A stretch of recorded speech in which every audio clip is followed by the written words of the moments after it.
네, 안녕하세요. 명상의 부작용을 발표하게 될 관무입니다. 아이 쑥스러워라. 네, 이거는 이제 제가 이거 발표를 준비하면서 이렇게 과표를 쳐본 거예요.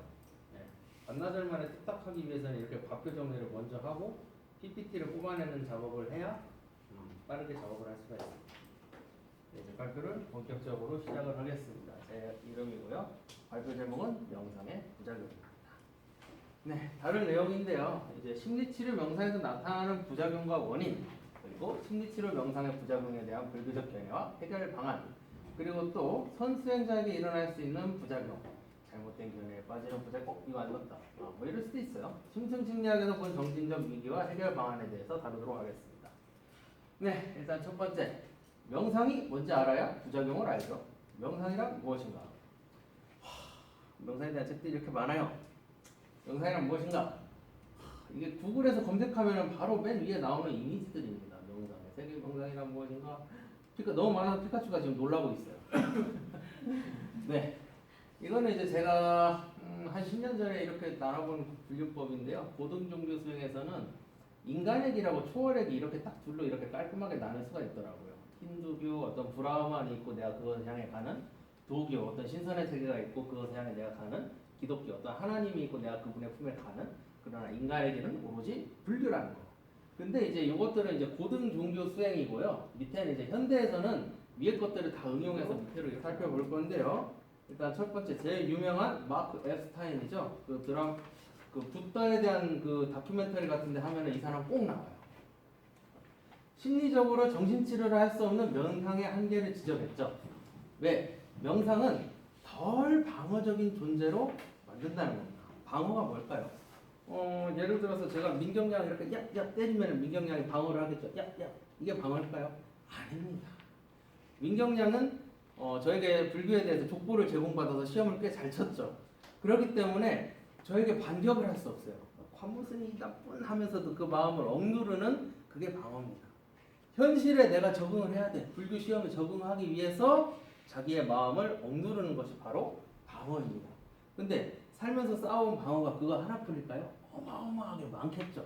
그런 것들이 명상을 하면서 자기의 내면을 들여다보면은 조금씩 방어가 약해지면서 그런 것들이 막 한 번에 튀어나오면은 마비가 올 수 있다더라.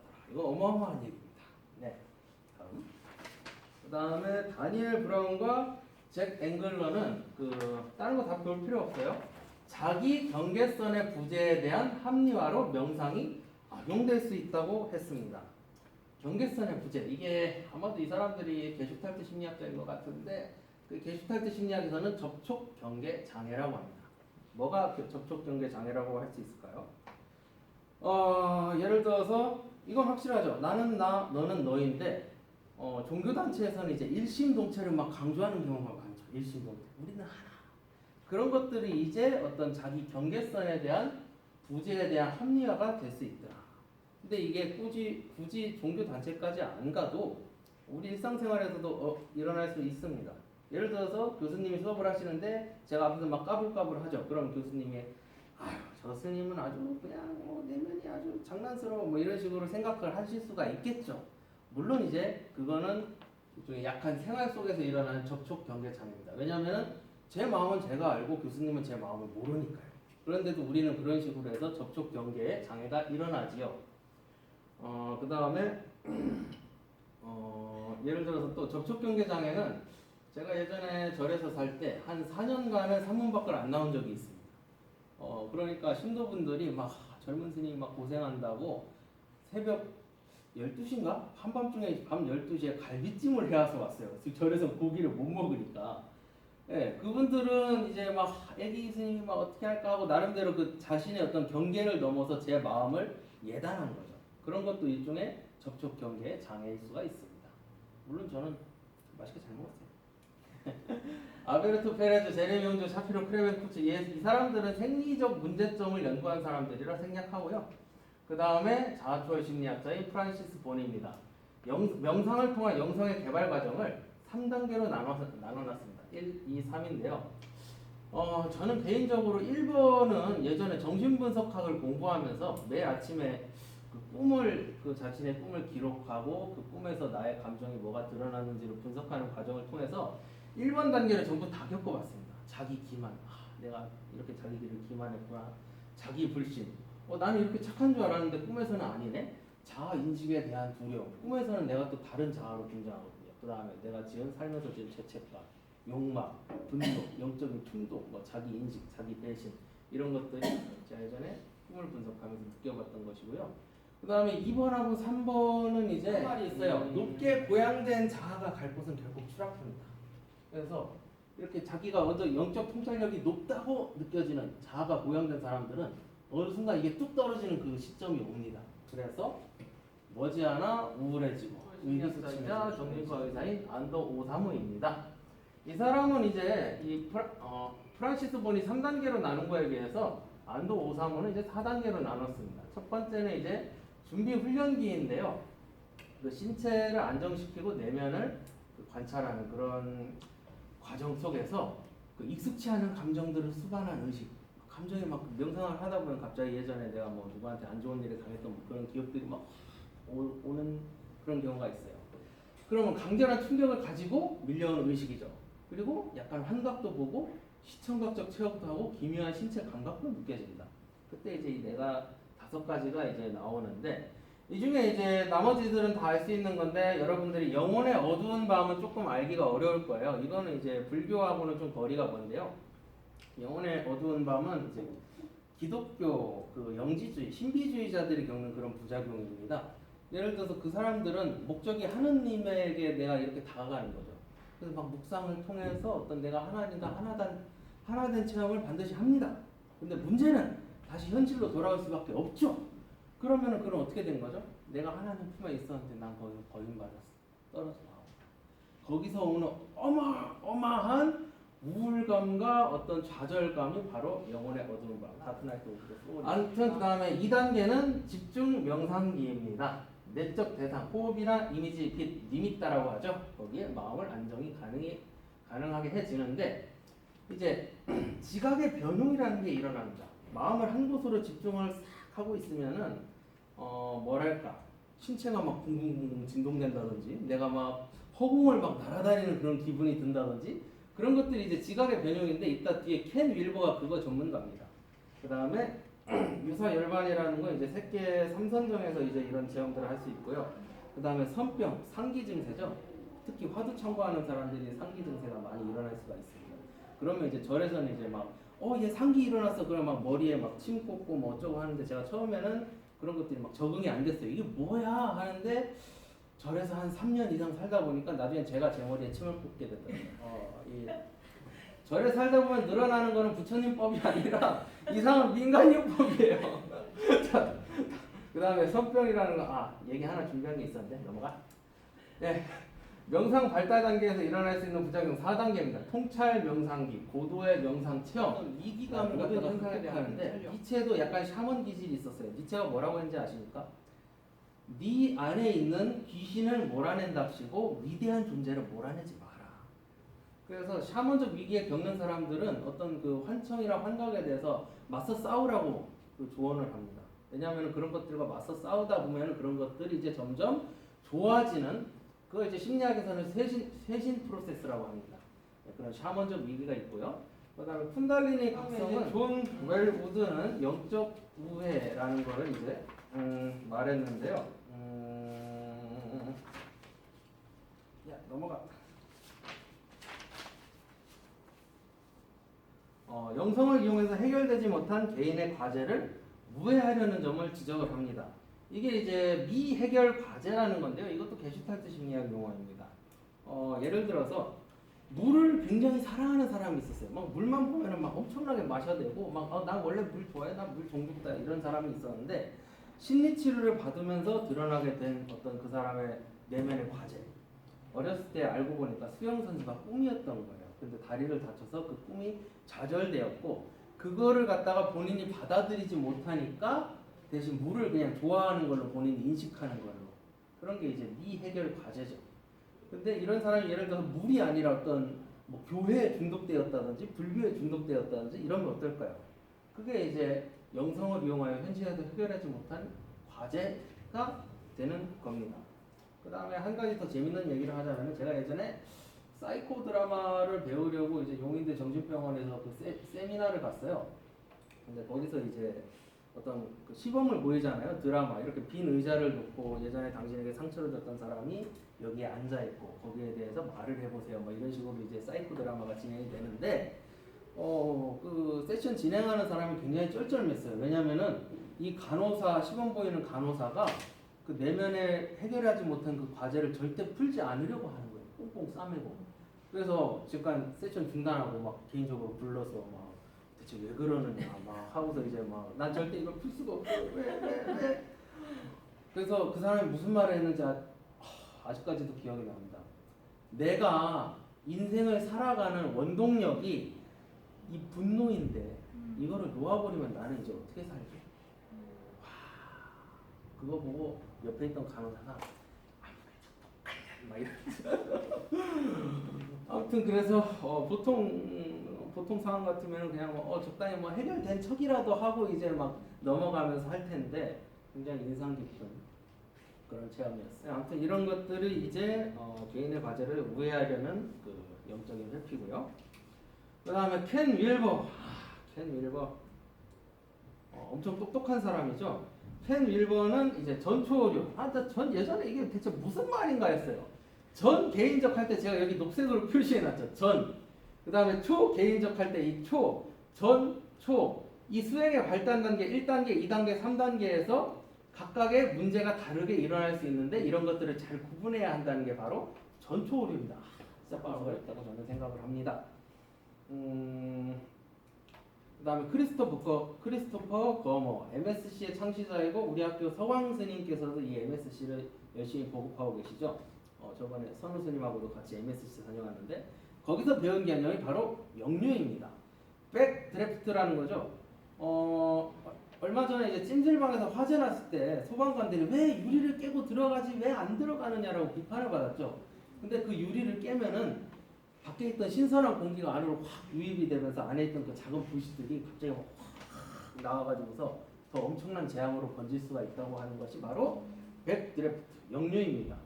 우리는 아까 제가 방어에 대해서 말했듯이 자기 내면에 뭐가 있는지도 모른 채 살아오고 있어요. 근데 명상을 통해서 이 내면에 어떤 그 직시 혹은 주시를 하면은 그런 눌러왔던 그 감정의 불길들이 막 번져 오르는데 물론 이제 크리스토퍼 거머는 이 역류라는 거를 부작용으로 말하지는 않았어요. 어떤 뭐랄까 처음에 이제 좀 좋아지기 위한 과정, 어떤 과정으로 얘기를 하더라고요. 그 다음에 명상의 부작용의 원인과 초기 불교적 견해에 대해서 알아보겠습니다. 불교적 견해. 일단 부작용의 첫 번째 원인은 명상을 통해 얻고자 하는 이상적인 바람과 현실적 경험 사이에서 오는 괴리감입니다. 어떤 존 웰우드, 아마 이 사람이 깨달음의 심리학을 썼죠? 나는 명상 수련회에 가서 놀라운 경험을 했지만 그것을 일상의 삶과 통합시킬 수는 없었다. 오히려 나의 영적 수행은 내가 대인관계 영역에서 멀어지도록 만드는 것 같았다. 어떤 이상과 현실의 괴리죠. 그 다음에 잭 콘필드도 이런 책을 썼죠? 깨달은 이후의 빨랫감. 깨달았으면 어쩔 건데 빨래 안 할 겁니까? 깨달은 이후의 빨랫감. 그 다음에 개인의 성향을 배려하지 않는 휘길적인 명상 프로그램의 진행. 다 8주로 MSC나 아니면은 그 MBSR 같은 것도 다 휘길적으로 8주 안으로 진행되고 있죠. 개인의 성향을 절대 배려하지 않습니다. 그 다음에 적절한 명상 지도자가 없다는 거. 그 다음에 불교에 대한 그 초기 불교적인 견해입니다. 그 심리치료에서 활용하는 명상과 초기 불교의 수행의 목적은 전혀 다르죠. 당연한 거죠. 왜냐면은 불교는 멸반과 해탈을 위해서 나아가는 수행입니다. 근데 심리치료는 자신의 어떤 이 심리를 완화하는 그 심리적 조절이 목표죠. 이 심리치료에서 활용하는 명상과 초기 불교 수행의 진행 방식의 차이에서 이런 부작용이 일어난다는 거. 심리치료 명상. 그냥 불교에서 어떤 그 테크닉만 따가지고서 쓸 뿐이잖아요. 불교는 계, 정, 해, 사막을 중시하는데 심리치료 명상은 이 계약에 대한 준비 없이 바로 정하고 접근합니다. 원래는 계약이 기본이 된 불교의 어떤 수행법인데 이거 없이 바로 그냥 테크닉만 빼다가 쓰니까 여기서 문제가 벌어지는 겁니다. 다른 대상과 목표에 유사한 방법을 사용한다는 것은 부작용의 원인이 될 수 있다는 거. 네, 그 다음에 심리치료적 명상이 간과하고 있는 것 해결 방안입니다. 명상과는 개념적인 이해와 더불어서 어떤 실제 경험이 필요하다는 거 당연하죠. 그 다음에 명상 과정에서 개정의 사막의 조화가 필요하다는 거, 또 해만 혹은 정만 빼다가 쓰면 안 된다는 거, 그 다음에 개인의 성향과 상황에 맞는 맞춤형 수행 방법이 필요하다는 거, 그 다음에 경험이 풍부한 명상 지도자가 필요하다는 겁니다. 그 다음에 어떻게 향후 방안을 모색할 수가 있을까요? 불교 수행의 방법론에 대한 근본론적 이해가 필요합니다. 종교적 거부감이 든다고 해서 어떤 불교의 기능적인 면만 차용한다면은 부작용은 앞으로도 절대 줄어들지 않을 것입니다. 당연하죠. 그 다음에 서양적 사고와 문화적인 상황에 적합한 방식으로 전환이 필요하다는 거죠. 그 동양인은 관계를 끝일까요? 지금까지는 이제 교수님께서 제공해 주시는 논문 위주로 말씀을 드렸고요. 마무리는 제가 좋아하는 내용으로 마무리 짓겠습니다. 트라비아 뭐죠? 여담이죠. 나무 위키 같은 걸 보면은 맨 마지막 트라비아가 제일 재밌잖아요. 트라비아. 네, 한번 읽어보시겠어요? 천천히. 어떤 그 심리 상담가의 이야기입니다. 여러 해 전 어느 무더운 여름날 나는 내 사무실 심리 상담소에 흰 옷을 입고 갔다. 한 환자가 내게 말하길 내가 구루처럼 보인다고 했고 사실 나는 내가 마스터라고 오랫동안 느꼈다. 한마디로 환자가 그 심리 상담가한테 오늘따라 어떤 영적인 뭐 지도자처럼 보여요 막 이런다고 자기의 어떤 투사를 한 거죠. 그러니까 심리 상담가가 사실 나는 자기 자신은 마스터라고 오랫동안 예전부터 느껴온 거예요. 근데 이제 그걸 대놓고 말하면 안 되죠. 물론 그거는 이제 투사일 뿐입니다라고 어떤 심리 상담가로서의 의무적인 말을 하고 투사일 뿐이라는 의무적인 언급을 했지만 사실 은밀히 기뻐했죠. 그리고 상담 시간 내내 어떤 존재, 어떤 영성, 깨달음과 관련된 많은 주제들에 대해서 막 오만하게 막 환자한테 얘기를 한 거죠. 막 명상이 어떻고 부처님이 어떻고 그 세션 내내뿐만 아니라 그 후 상담을 2번 더 하는 동안 그랬다는 거죠. 그리고 이제 막 기분이 업돼서 점심을 먹으러 가서 햄버거를 한 입 딱 물고 흰 셔츠에 케첩을 딱 흘리는 순간 하는 거죠. 나는 막 엄청난 성자고 어떤 영적인 마스터고 막 이런데 갑자기 케첩을 하나 딱 흘리는 순간 자신의 어떤 실존적인 상황으로 돌아오는 거죠. 이게 뭐냐면은 마성인격이라는 겁니다. 마성인격. 사람이 어떤 영적인 자기가 어떤 뭐랄까 마스터라고 여기는 것은 어떤 심리학에서는 자아의 팽창이라고 봅니다. 그리고 그 팽창된 자아는 결국에 갈 길은 축소밖에 없다는 거고요. 이게 축소되지 않으면 굉장한 위험함을 일으킬 수 있다고 합니다. 내가 영적인 마스터다 혹은 깨달음을 얻었다라고 생각하는 순간 그 사람은 마성인격이 됩니다. 그래서 마성인격이라는 용어를 처음으로 사용한 사람은 제가 가장 존경하는 칼 구스타프 융인데요. 이런 얘기를 했어요. 그들은 독에 물들 것이며 거칠고 다루기가 어려워진다. 제 꿈은 융합파 정신분석가였는데 저는 왜 오늘날 승복을 입고 있는 걸까요? 네, 그래서 그